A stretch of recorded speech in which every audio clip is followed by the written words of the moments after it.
In this video, I'm going to show you how to build mind map in Miro. So once you've logged into Miro on Miro.com, you'll be able to see this board over here, okay?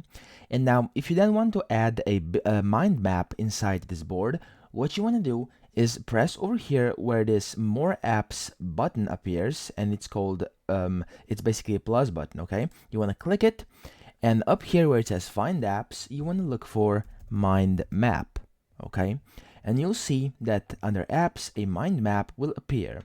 Then you want to click this, and in here it will give you different versions of different mind maps. Currently, there's 7 available, and you can choose which one you want. So when you select one that suits you best, you want to simply hover over it and click Add to Board. This will automatically add the mind map inside your Miro board. Then in here, you can simply edit this as much as you want. What you can do is simply type something in here. Let's say I want to type in YouTube, and then you want to type in to the first row. Let's say I want to type 1, and second 2, 3, 4, etc. And then you can type again over here. Let's say you want to type first, second, and so on and so forth.